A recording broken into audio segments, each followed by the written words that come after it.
this is an iHeart podcast. Guaranteed human. Well, the holidays have come and gone once again, but if you've forgotten to get that special someone in your life a gift, well, Mint Mobile is extending their holiday offer of half off unlimited wireless. So here's the idea. You get it now, you call it an early present for next year. What do you have to lose? Give it a try at mintmobile.com/switch. Limited time 50% off regular price for new customers. Upfront payment required. $45 for 3 months, $90 for 6 months, or $180 for 12-month plan. Taxes and fees extra. Speeds may slow after 50 gigabytes per month when network is busy. See terms.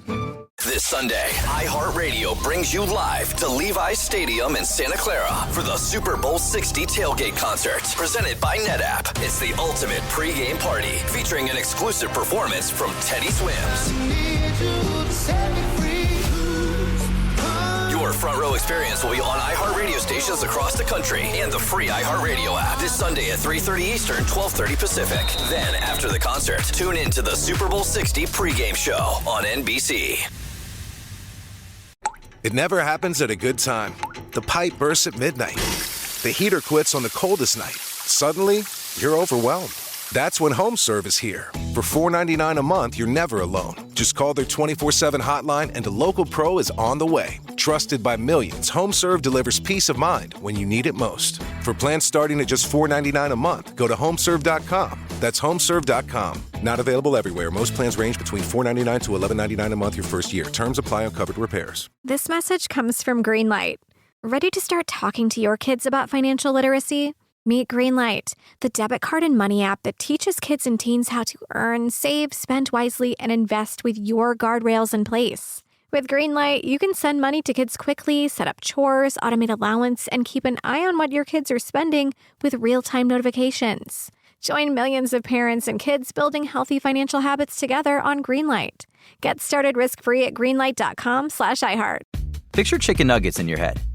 Okay, now forget them. Because Taco Bell's crispy chicken nuggets are here. And they're nothing like the nuggets you know.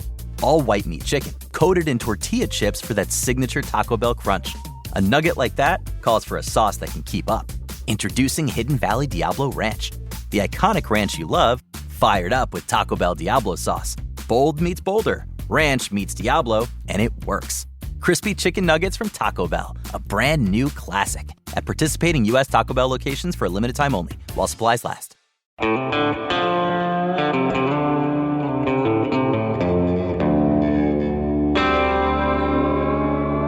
Body Bags with Joseph Scott Morgan.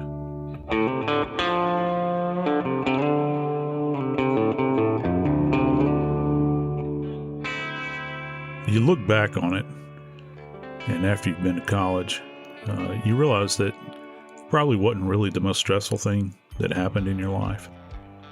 But for many kids that come into college, they realize their life is full of stress at that moment. It might be the most they've ever experienced, and how do you relieve yourself from that stress? I don't know. There's any number of ways that college kids go about that, but at the University of Wisconsin, they've kind of got a unique area there, and it's a place of beauty. It's actually a nature walk. It's called an Arboretum. And you can walk through and see all native species of plants. The walkway kind of curves through this forested area. Of course, all the plants are labeled and that sort of thing. And it's beautiful, they say, no matter what time of year you're there. But one morning, a jogger was going through this beautiful nature area at about 6:30 in the morning. And if you can imagine this individual looked over along the side of this beautiful nature trail. He saw two individuals, both with gunshot wounds to their heads. I'm Joseph Scott Morgan, and this is Body Bags. Joining me today is Jackie Howard, executive producer of Crime Stories with Nancy Grace. Jackie, I got to tell you, I don't know that I've ever been on a walk and have discovered something of this nature. And, you know, I've been on a lot of walks as a death investigator, going through the woods and this sort of thing. But just as a random person, can you imagine the shock and the horror? You're out there to start your day off with a jog at, just at the crack of dawn, and you look down and you see two fellow human beings laying alongside the road, apparently slaughtered.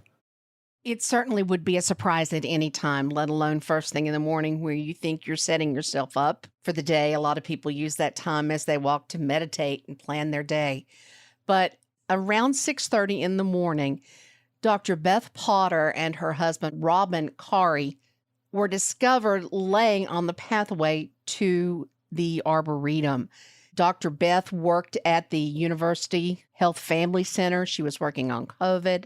Her husband, Robin, was involved in a lot of physical fitness. They had 3 children. And the morning that they were found, Robin was dead on the scene.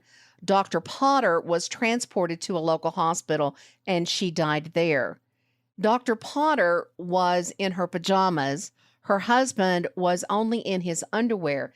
So given that nature, it would seem they were forced to leave their home. You bet. I don't know if I mentioned this, but the date was March 30th.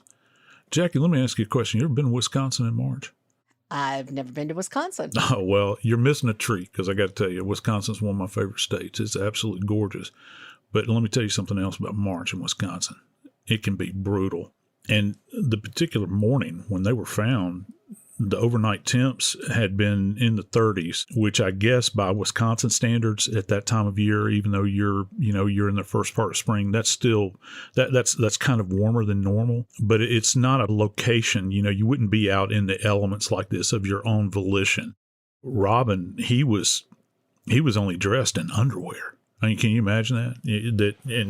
And that's a good investigative pickup on your part, Jackie, because when you think about contextually, when you look at a body at a scene, particularly an outdoor scene, you think, well, are they clothed appropriately, to the circumstances? And of course, in this case, they weren't. He's in his underwear. I can't imagine any circumstance under which I would leave my home dressed like that or absent other clothing at that time of year and those kind of temperatures. And then you think about his wife. She was found there in just her PJs alongside that pathway. And the way they've kind of described the area where they were found is kind of a ditch. It doesn't sound like a real deep ditch. It just sounds like a little kind of a wash, if you will, where water just kind of gently drains away through this area. And you begin to think as an investigator, what would bring 2 people to this location almost 2 miles away from their home, which is, driven by car, it's not that far, but that they probably didn't walk. And their car is nowhere to be seen. How did, in fact, they wind up there? And that probably initially, when you're coming into it cold as an investigator, that's going to be the biggest question, I think. And you have to ask that question and really seek that answer out, because I think therein is going to rest the genesis for the rest of this case. Robin Carre was dead on the scene, but again, Beth Potter was taken to a local hospital.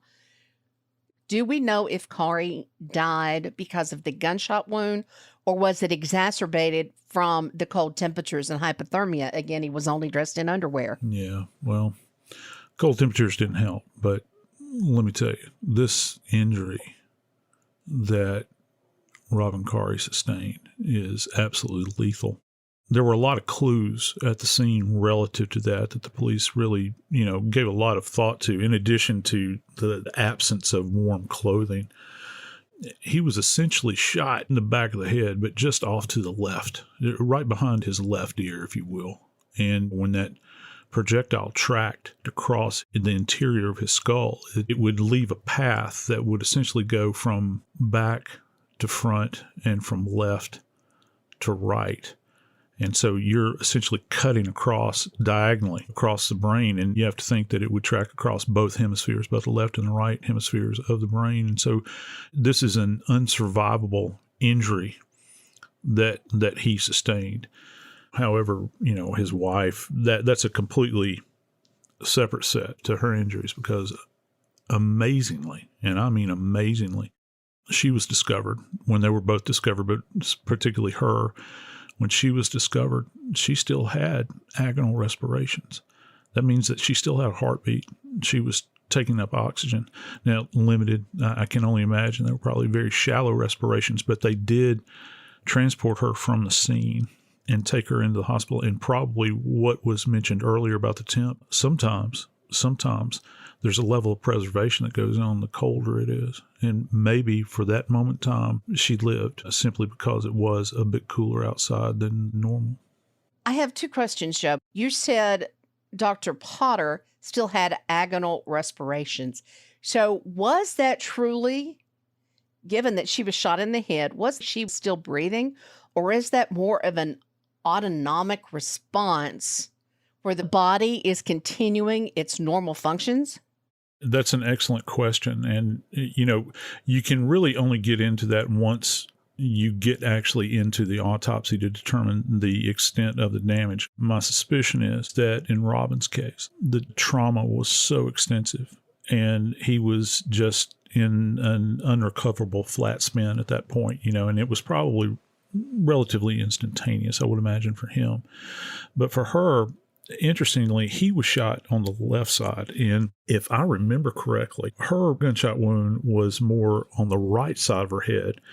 And I don't know that the trajectory was the same. And, people would say, well, what do you mean by that? Well, dependent upon the direction of the travel of the bullet itself, you have to begin, at autopsy in particular, you have to begin to try to appreciate what vital areas of the brain. Now, there are certain traumas that your brain can sustain, and they are completely survivable. And there are any number of stories, that are out there in literature. I think probably famously is this kind of anecdotal story about how the idea of a lobotomy came about. And, this fellow back in the mid-1800s was standing adjacent to a mining area, and a big metal bar was sent skyward as a result of an explosion. And when it came down, it actually pierced the frontal area of his brain. And they had to extract this thing, but it only involved his frontal lobes. And after that, he became very docile. Well, that's a traumatic brain injury back then, and he survived that. You can survive a brain injury, but a lot of it is going to be dependent upon what areas of the brain are penetrated. That's just exactly what I was going to ask you, Joe. Yeah. It's like, once again, like you're reading my mind, because I was going to ask, does it make a difference? Because you said he was shot behind his ear. So does it make a difference where you're shot? Oh, yeah. Depending upon your survivability? Oh, yeah, most definitely. I love to, give this kind of tactile demonstration to folks in class. I tell my students to take their index finger, essentially, and find the big knot on the back of their skull and run inferior to that big knot. The anatomists call the occipital protuberance.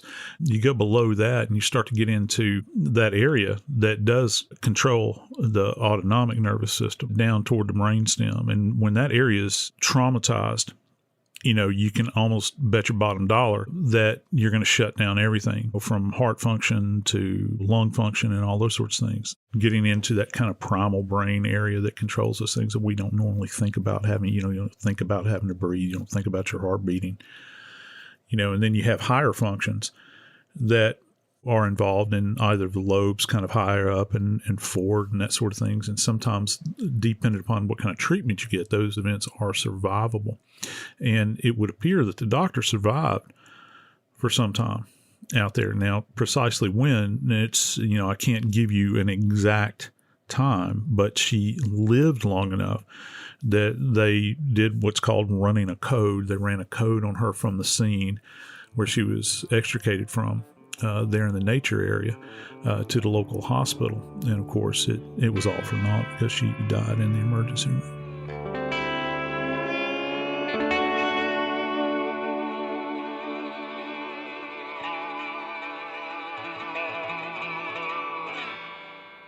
This Sunday, iHeartRadio brings you live to Levi's Stadium in Santa Clara for the Super Bowl 60 tailgate concert, presented by NetApp. It's the ultimate pregame party, featuring an exclusive performance from Teddy Swims. Your front row experience will be on iHeartRadio stations across the country and the free iHeartRadio app this Sunday at 3:30 Eastern, 12:30 Pacific. Then, after the concert, tune in to the Super Bowl 60 pregame show on NBC. Hi, I'm Cindy Crawford, and I'm the founder of Meaningful Beauty. When Dr. Sabah and I decided to do a skincare line together, he said to me, we are going to give women meaningful beauty. And I said, that's exactly right. We want to give women meaningful beauty, which means each and every product is meaningful. It has a reason to exist. It's efficacious. You're going to get results. And then you just go out and live your life. Meaningful beauty. Confidence is beautiful. Learn more at meaningfulbeauty.com. Well, the holidays have come and gone once again, but if you've forgotten to get that special someone in your life a gift, well, Mint Mobile is extending their holiday offer of half off unlimited wireless. So here's the idea. You get it now, you call it an early present for next year. What do you have to lose? Give it a try at mintmobile.com/switch. Limited time 50% off regular price for new customers. Upfront payment required. $45 for 3 months, $90 for 6 months, or $180 for 12-month plan. Taxes and fees extra. Speeds may slow after 50 gigabytes per month when network is busy. See terms. Are you a fraud-paying American? It's a fact that 1 in 4 honest, hard-working, tax-paying Americans has been a victim of identity theft. With LifeLock Identity Theft Protection, though, if your identity is stolen, they fix it, guaranteed, and get you your money back. Last year, the IRS flagged over $16 billion in refunds for identity fraud. That's billions of dollars that could come from your salary, overtime, or second job. But this year, you don't need to stay a victim. LifeLock monitors millions of data points per second for your personal information and alerts you to threats you could easily miss on your own. And if your information does fall into the wrong hands, only LifeLock has U.S.-based restoration specialists who are backed by the $1 Million Protection Package. Because this tax season, fraud-paying American is something no American should have to claim. Visit LifeLock.com/iHeart and save up to 40% your first year. That's 40% off at LifeLock.com/iHeart. Terms apply. Did you know that parents rank teaching financial literacy as the toughest life skill? That's where Greenlight comes in, the debit card and money app made for families. With Greenlight, you can send money to kids quickly, set up chores, automate allowance, and track spending with real-time notifications. Kids learn how to earn, save, and spend responsibly, while parents have peace of mind, knowing smart money habits are being built with guardrails in place. Try Greenlight risk-free today at greenlight.com/iHeart. That's greenlight.com/iHeart.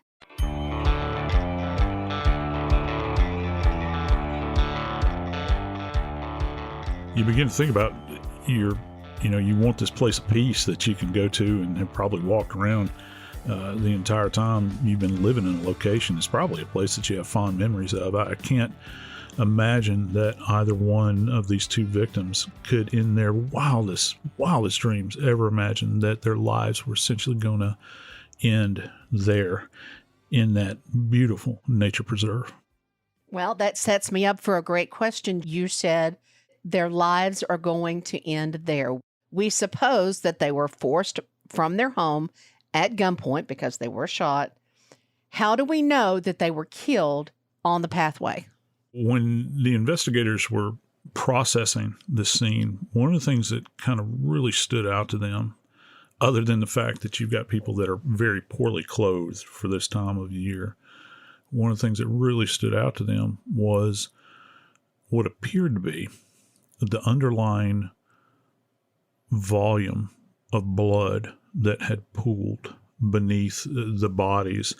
First, Robin remained there. He's kind of the benchmark because his body was not removed from that location. Now, with Beth Potter, she was removed. So anything that had any blood that had issued forth from her body was just essentially there as a pool that was without her body to be observed in context with it. But when they began to look at Robin's body, they began to appreciate the blood spatter patterns that were on him and adjacent to the area around his body, in addition to the blood that had pooled. And I don't know that folks really think about this very often, but just in your life, just think about any time you've sustained some kind of open head injury. And it can not just be your scalp, but even your nose. If you catch a bloody nose, or maybe perhaps have sustained some kind of blunt force trauma to the scalp where you've nicked your scalp in some way, you bleed profusely. And one of the reasons is that your head is arguably one of the most vascular areas of your body. So when trauma is sustained there, you're going to have a huge volume of blood that'll issue forth from any kind of injury. And sometimes when you see the amount of blood that comes out, you automatically think that it's a very nasty injury. And that's not always the case. It's just that there's so much blood that's constantly circulating through that area that the slightest little nick can turn into something major as far as an issue of blood. But in this case, what they surmised was this. They knew, because they were not bearing witness to any kind of drag marks. They didn't see any kind of blood staining that had crisscrossed over that pathway leading up to where their bodies were found, that everything relative to blood evidence was contained in that specific area. And when you take that and you look at that, you think of that snapshot in your mind, you have to come to the conclusion, well, they were traumatized specifically in that location, that it wasn't something that perhaps happened in their home, that it happened up the path some distance or in the parking lot to get access to the nature area, that it had actually happened there, because it's not just the pooling of blood. We think about these dynamic patterns. And when you think about gunshot wounds, we get into this area of velocity, the velocity that round comes out at the end of that muzzle. And it generates a high velocity pattern when it comes out. And that means that the tiniest of droplets that can essentially be created are created because of the high velocity of the round that you're struck with. And then concurrently, the blood that comes out of that, the droplets are tinier. Say, for instance, if someone were struck with a blunt object like a baseball bat or a hammer or whatever the case might be, you might think that you're hitting them hard, but you cannot strike an individual and generate the same velocity with a bat or a hammer or, whatever, a lead pipe, as you can when that lead core projectile strikes that skull and this explosion occurs and these tiny, tiny little droplets of blood issue forth from there. Given the cooler temperatures, as you pointed out, it was early morning, March, Wisconsin. Would the cooler temperatures affect how much blood pooled out of the body, or the texture and the thickness of the blood as it pooled, and the shape and the way that it would flow out of the body? Yeah, I suppose that it could. Now, in the short term, obviously, when you're thinking about the immediate event, that immediate traumatic event, the blood is going to issue forth at the same rate as it would in any other circumstances in, the first few minutes, okay? Particularly at the initial impact. But I suppose that it's within the realm of possibility that things would begin to slow down. You have to keep in mind that though it is a liquid, it is a component liquid. It's a liquid that's composed of many parts. And, everybody's handled their own blood at some point in time. And that there is a tackiness to it, that it doesn't feel like water. And again, our ancestors had it right, when they said blood is thicker than water. And there's truth in that. And that thickness is actually something that you refer to as viscosity. You hear this many times in association with motor oil. They talk about the viscosity of oil, and that goes to the thickness of the substance. And so, blood has got a viscosity that's certainly different than, say, for instance, water. But, you begin to think about it. Does it have a consistency that's, say, comparable to maybe a syrup, like a clear corn syrup? Yeah, perhaps. As a matter of fact, there's several recipes out there for making fake blood where they're using a corn syrup as an initiator in order to create those patterns, that we work with in the lab and teach students with and that sort of thing. Cool weather could slow it down to a certain degree, and it certainly, I think, at least, combined with the location of the gunshot wound relative to Dr. Potter's injuries, and maybe relative to the ambient environmental temperature, that contributed to the fact that she certainly survived longer than Robin. Robin probably died pretty much instantaneously. Also at the scene, there were shell casings found. What did that tell us? Yeah, I was really surprised when I found out what type of ammunition was used. And this kind of came out in the news following the investigation of the scene and the police working this case. There had been some thought given some social media history that was out there, that perhaps a Glock firearm was used in this case. And what came into focus here was that the ammunition that was found out there is not something that's quite typical. You know, you think about things like 9mm, a 40 caliber, 45 caliber, even maybe for some people 10mm. They actually found Sig Sauer 357 rounds, spent casings out there. And you may have heard of a 357 before, you know, for those that are listening. A 357 traditionally has always been associated with the revolver, very powerful revolver that was popular with police officers, certainly back in the 70s and into the 80s when police were still carrying revolvers. 357 was very common, but that's a bit of ammo that's used for revolvers. However, in this case, they recovered SIG 357 ammunition that is made for a semi-auto. And I'm not saying that it's exotic. Okay. This is not something that somebody's cooked up in their basement or something that, you know, you had to order and, you know, it would take forever and ever to get in. You can buy it through retailers. It's just that it's not your standard fare, you know, when you begin to think about what somebody's weapon and ammo of choice might be. So what does that mean for the investigators? Well, you know, for them, this begins to really narrow down the field because, you know, you begin to think about, well, how many 9mm pistols, you know, are out there? How many 40 caliber pistols are out there? Well, there's a lot. I mean, they're everywhere. You know, they're all over the place. Our military has carried 9mm sidearms forever and ever. So have our police officers. So it's not an uncommon round for an investigator when you get a piece of evidence like a 357 SIG.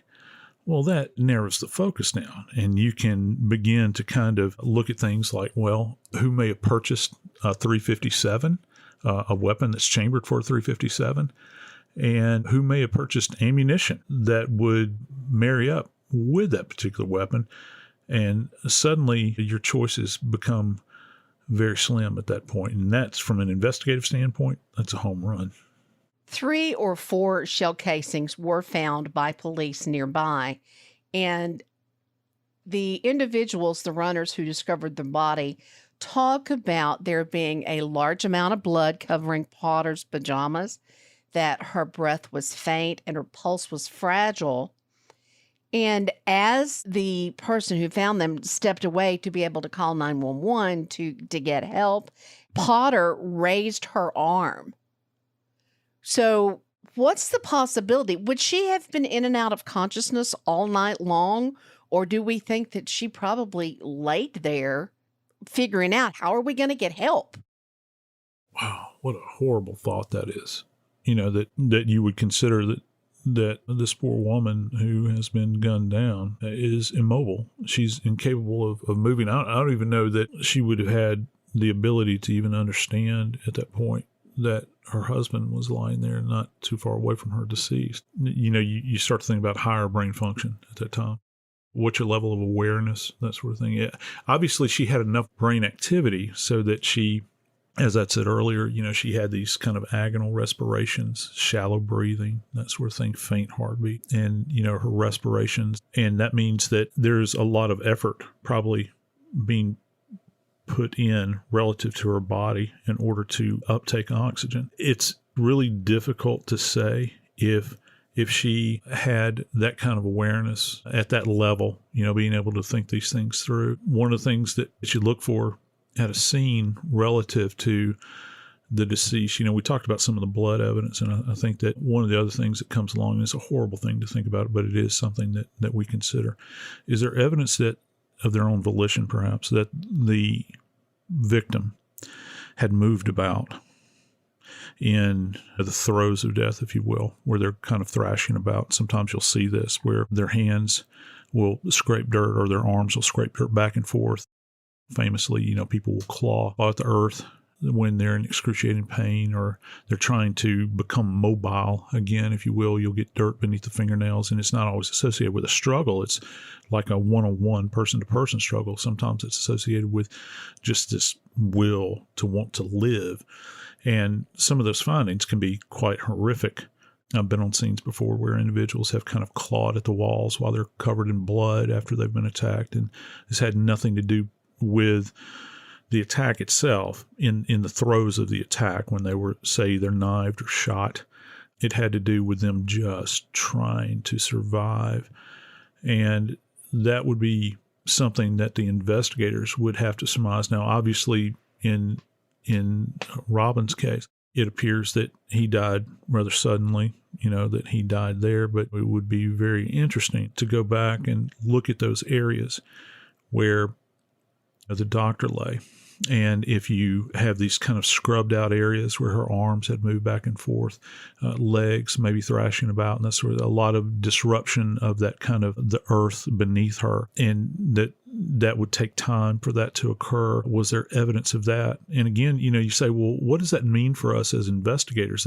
Does that bear any significance? Yeah, of course it does, because when you take a case like this to trial, it shows how brutal this event was and how cold-hearted it was that you would not only take this poor woman out there in her pajamas in the middle of a cold, cold night and then desperately injure her like this and leave her there to suffer all night long. Again, that goes to a very callousness, I think, on the part of the perpetrator.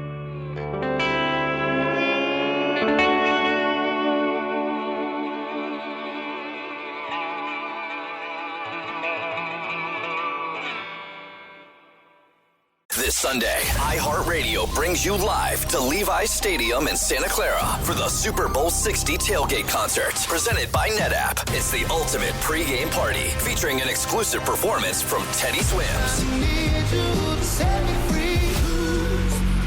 Your front row experience will be on iHeartRadio stations across the country and the free iHeartRadio app this Sunday at 3:30 Eastern, 12:30 Pacific. Then, after the concert, tune in to the Super Bowl 60 pregame show on NBC. Hi, I'm Cindy Crawford, and I'm the founder of Meaningful Beauty. When Dr. Sabah and I decided to do a skincare line together, he said to me, we are going to give women meaningful beauty. And I said, that's exactly right. We want to give women meaningful beauty, which means each and every product is meaningful. It has a reason to exist. It's efficacious. You're going to get results. And then you just go out and live your life. Meaningful Beauty. Confidence is beautiful. Learn more at meaningfulbeauty.com. Owning a home is full of surprises. Some wonderful, some not so much. And when something breaks, it can feel like the whole day unravels. That's why HomeServe exists. For as little as $4.99 a month, you'll always have someone to call. A trusted professional ready to help, bringing peace of mind to 4.5 million homeowners nationwide. For plans starting at just $4.99 a month, go to homeserve.com. That's homeserve.com. Not available everywhere. Most plans range between $4.99 to $11.99 a month your first year. Terms apply on covered repairs. For more than 30 years in Kansas City, Kansas, a man allegedly raped and terrorized Black women. A detective named Roger Golubsky. He told me to keep my mouth closed. If I did say anything, I would come up missing like so many others. But then, right before trial, he was found dead, leaving countless questions behind. Listen to Corruption Uncovered from Rock Nation and its Philanthropic and Justice Division, Team Rock, wherever you get your podcasts. Support for the show comes from Public, the investing platform for those who take it seriously. On Public, you can build a multi-asset portfolio of stocks, bonds, options, crypto, and now generated assets, which allow you to turn any idea into an investable index with AI. It all starts with your prompt. From renewable energy companies with high free cash flow to semiconductor suppliers growing revenue over 20% year over year, you can literally type any prompt and put the AI to work. It screens thousands of stocks, builds a one-of-a-kind index, and lets you backtest it against the S&P 500. Then you can invest in a few clicks. Generated assets are like ETFs with infinite possibilities, completely customizable and based on your thesis, not someone else's. Go to public.com/podcast and earn an uncapped 1% bonus when you transfer your portfolio. That's public.com/podcast. Paid for by Public Investing. Brokerage services by Open to the Public Investing Inc. Member FINRA and SIPC. Advisory services by Public Advisors LLC, SEC registered advisor. Generated assets is an interactive analysis tool. Output is for informational purposes only and is not an investment recommendation or advice. Complete disclosures available at public.com/disclosures.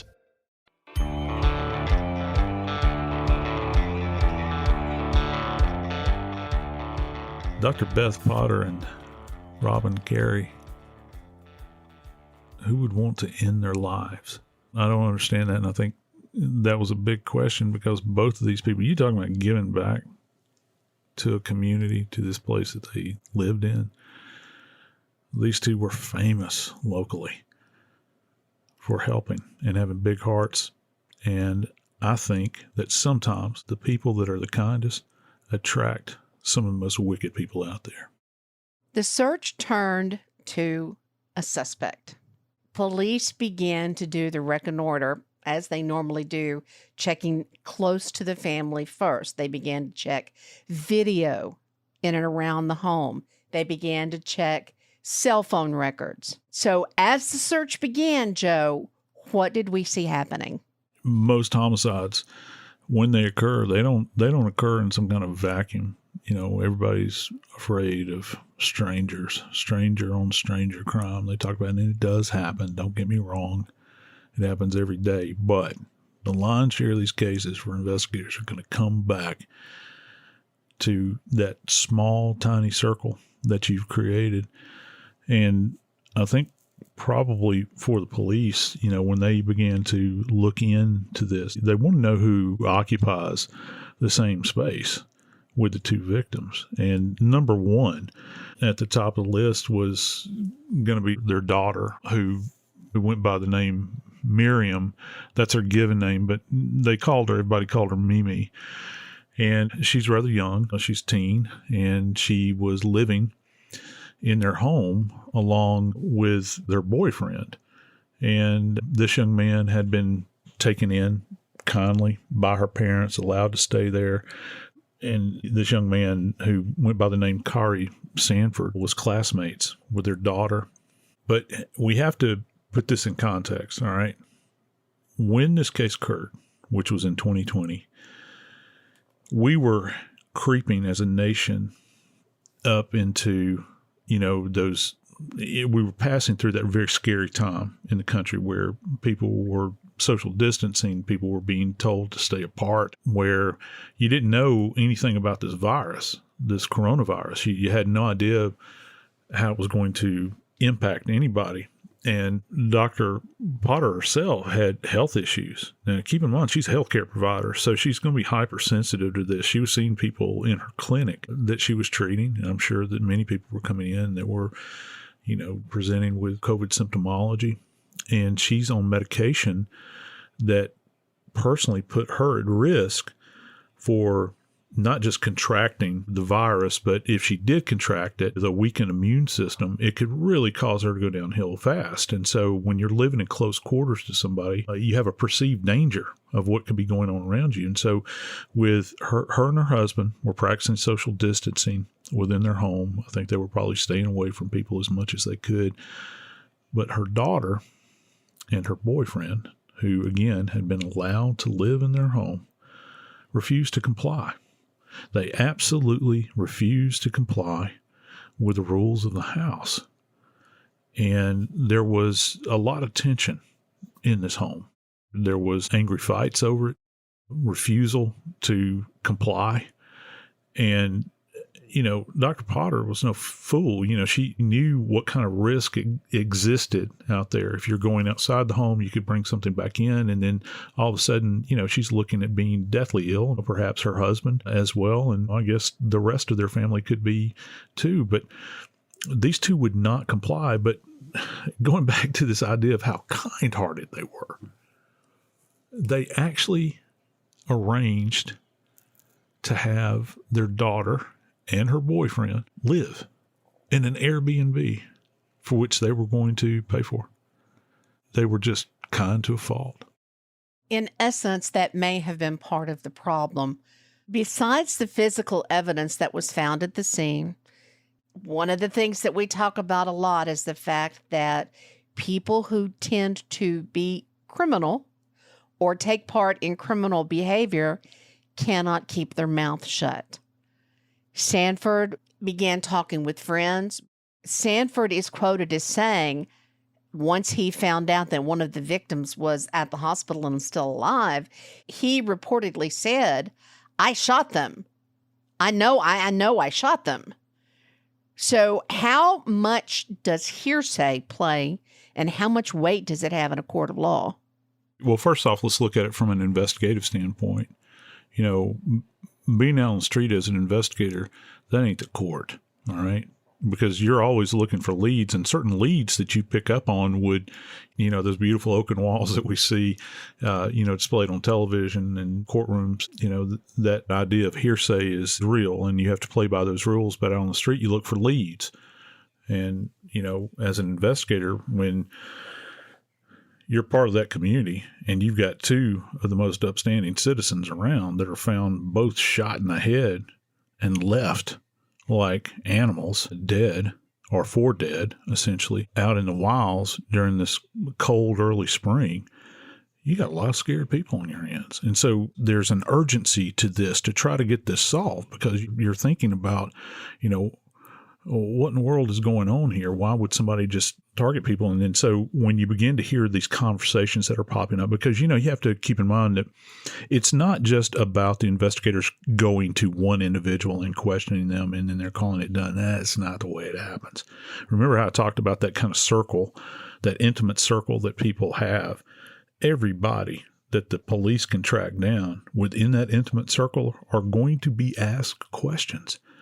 And if somebody has loose lips that has direct knowledge that a crime has been committed, I can guarantee you, even if it comes from a second or third party, those individuals are going to be pressed. They're going to be pressed hard by investigators, and of course they can invoke their Fifth Amendment rights if they so choose to. And interestingly enough, now that I've mentioned Fifth Amendment rights, their daughter, their own very daughter, their precious Mimi, during the course of this, actually invoked her Fifth Amendment rights. And so anytime you hear that when you're conducting an investigation, it's going to make, you might not compress that individual any further because they have said, look, I don't want to say anything else without the presence of an attorney. Okay, that's fine. You allow them to get their attorney and they can talk to their attorney until they're blue in the face and all that sort of thing. You're not going to talk to them directly any longer.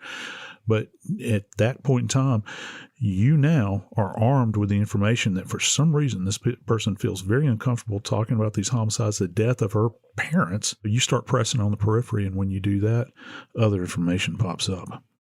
That relationship that Khari Sanford had with Mimi, one of the comments that repeatedly has been said by people who knew Khari Sanford, classmates, is that he was excited and talked about bands of money that reportedly Beth Potter and Robin Carre had. Classmates told investigators that a discussion was overheard between the victim's daughter and Sanford in a class that her parents had, quote, bands of money and that they were rich.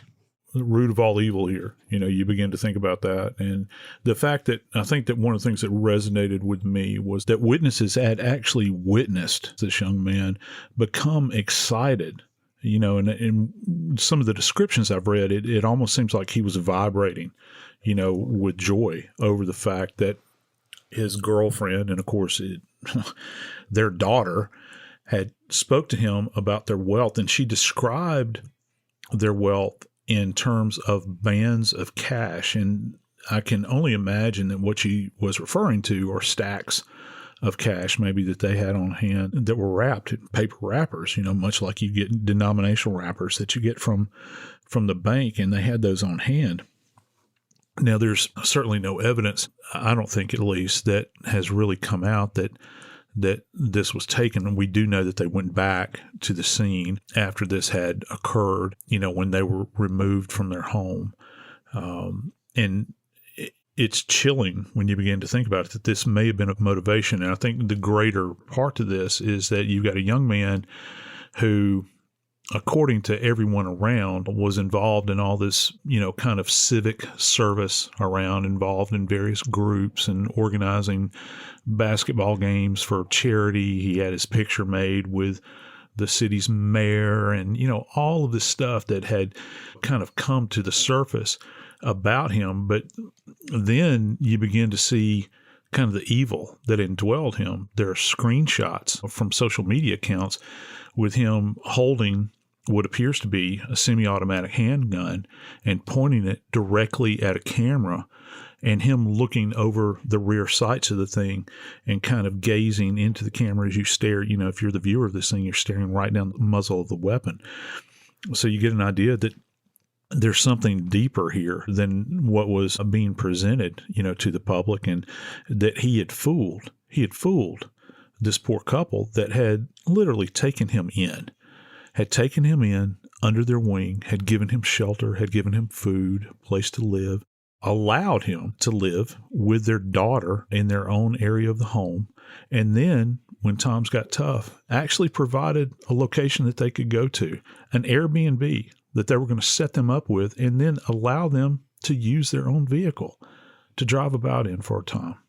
Again, it just absolutely breaks the heart. This is such a senseless killing. Khari Sanford was convicted in the kidnapping and killing of Dr. Beth Potter and her husband, Robin Carre. He was sentenced to mandatory life in prison without the possibility of parole. I'm Joseph Scott Morgan, and this is Body Bags.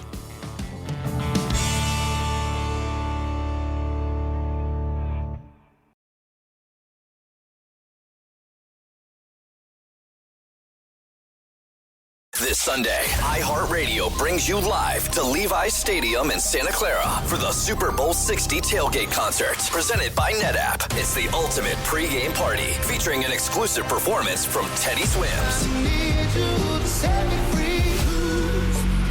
Your front row experience will be on iHeartRadio stations across the country and the free iHeartRadio app this Sunday at 3:30 Eastern, 12:30 Pacific. Then, after the concert, tune in to the Super Bowl 60 pregame show on NBC.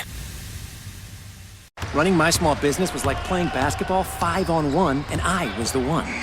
Now, QuickBooks gives me access to a team of AI agents and trusted experts for the assists I need. Nothing but net. Outdo it with Intuit QuickBooks. Feature availability varies by product. Are you a fraud-paying American? 1 in 4 tax-paying Americans has been a victim of identity fraud.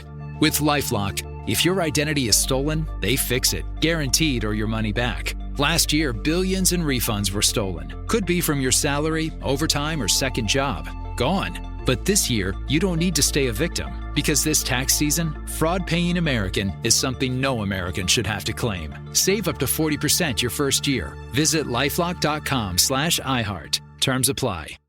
For more than 30 years in Kansas City, Kansas, a man allegedly raped and terrorized Black women.